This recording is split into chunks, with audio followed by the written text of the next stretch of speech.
മൂന്നാം തവണയും പ്രധാനമന്ത്രിയായ ശേഷമുള്ള നരേന്ദ്രമോദിയുടെ ആദ്യ സന്ദർശനമാണ് ജിദ്ദയിലേക്ക് നടന്നത്.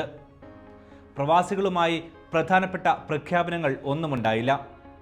പക്ഷേ ഇന്ത്യയും സൗദിയും തമ്മിലുള്ള ചരിത്രപരമായ ബന്ധം ഊഷ്മളമാക്കുന്നതായിരുന്നു കൂടിക്കാഴ്ചകളും നയതന്ത്ര ചർച്ചകളും.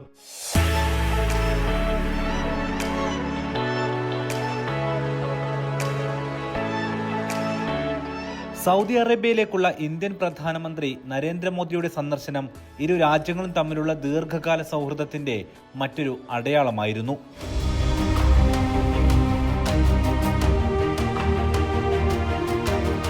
കഴിഞ്ഞ ചൊവ്വാഴ്ച വൈകിട്ട് 3 മണിയോടെ ജിദ്ദയിലെത്തിയ പ്രധാനമന്ത്രിയെ സൗദി അറേബ്യ ഊഷ്മളമായി സ്വീകരിച്ചു. ഇന്ത്യയെ പ്രതിരോധ രംഗത്ത് പ്രധാന പങ്കാളിയായി കാണുന്ന സൗദി അതിർത്തി മുതൽ റോയൽ എയർഫോഴ്സിന്റെ വിമാനങ്ങളുടെ അകമ്പടിയോടെയാണ് പ്രധാനമന്ത്രിയെ വരവേറ്റത്. ജിദ്ദ വിമാനത്താവളത്തിൽ Mecca deputy governor Saud bin Mishal രാജകുമാരനും വാണിജ്യമന്ത്രി മാജിദ് അൽ കസബിയും അദ്ദേഹത്തെ സ്വീകരിക്കാൻ എത്തി. പ്രധാനമന്ത്രിക്കൊപ്പം വിദേശകാര്യമന്ത്രിയും സംഘവും ജിദ്ദയിലെ റിറ്റ്സ് കാൾട്ടൺ ഹോട്ടലിലെത്തി. അവിടെ നേരത്തെ സജ്ജീകരിച്ച ഇന്ത്യൻ സമൂഹത്തിന്റെ പ്രതിനിധികൾ മോദിയെ വരവേറ്റു. ഇത് കഴിഞ്ഞാണ് കശ്മീരിലെ പഹൽഗാമിൽ രാജ്യത്തിനടുക്കിയ ആക്രമണം നടക്കുന്നത്. ഇതിന് പിന്നാലെ സന്ദർശനത്തിന്റെ ദിശ മാറി. എങ്കിലും കിരീടാവകാശി മുഹമ്മദ് ബിൻ സൽമാൻ രാജകുമാരനും ഇന്ത്യൻ പ്രധാനമന്ത്രിക്ക് ഊഷ്മള സ്വീകരണം നൽകി. പതിറ്റാണ്ടുകളായുള്ള ഇന്ത്യ സൗദി സൗഹൃദത്തിന്റെ പ്രതിഫലനമായിരുന്നു ഈ സ്വീകരണം.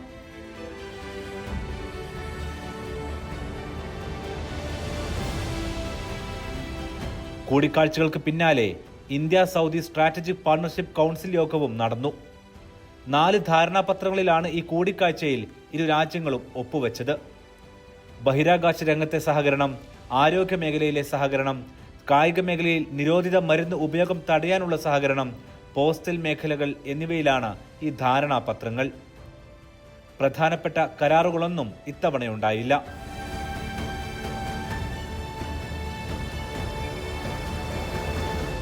ഇന്ത്യ സൗദി സ്ട്രാറ്റജിക് പാർട്ണർഷിപ്പ് കൗൺസിലിൽ ടൂറിസം, സാംസ്കാരികം, പ്രതിരോധം എന്നിവയ്ക്കായി പ്രത്യേക വിഭാഗങ്ങൾ രൂപീകരിക്കാനും ഇത്തവണ തീരുമാനിച്ചു. ഈ യോഗത്തിൽ സൗദിയിലെ എല്ലാ മന്ത്രിമാരും പങ്കെടുത്തിരുന്നു. മുൻ വർഷങ്ങളിലെ പോലെ പ്രതിരോധം, വാണിജ്യ മേഖലയിലെ വലിയ കരാറുകൾ എന്നിവ ഇത്തവണ ഉണ്ടായില്ല. സുപ്രധാനമായ പ്രഖ്യാപനങ്ങളുമില്ല.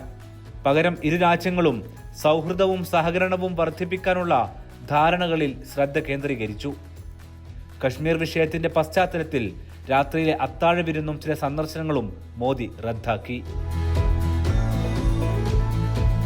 മുൻ വർഷങ്ങളെ അപേക്ഷിച്ച് കരാറുകളുടെ എണ്ണം കുറഞ്ഞെങ്കിലും ഇന്ത്യയും സൗദിയും തങ്ങളുടെ പൂർവ്വകാല ബന്ധം കൂടുതൽ ഊഷ്മളമാക്കാൻ തീരുമാനിച്ചു.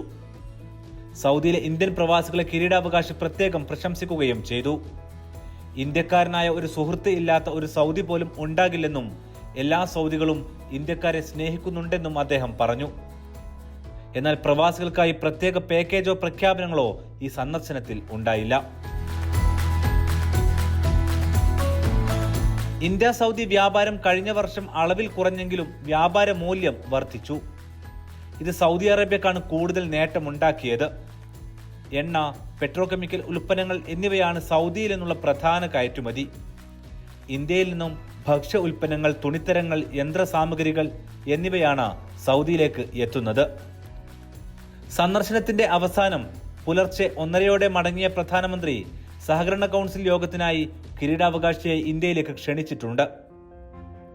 India middle east Europe corridor വിശകലനം ചെയ്തെങ്കിലും ഗസ യുദ്ധത്തിന്റെ പശ്ചാത്തലത്തിലുള്ള വെല്ലുവിളികൾ തുടരുകയാണ്. സ്വകാര്യ ഗ്രൂപ്പുകൾക്ക് 40,000-ലധികം സീറ്റുകളിലേറെ ഹജ്ജിൽ നഷ്ടമായ സാഹചര്യം ചർച്ചയാകുമെന്ന് പ്രതീക്ഷിച്ചെങ്കിലും അതുണ്ടായില്ല.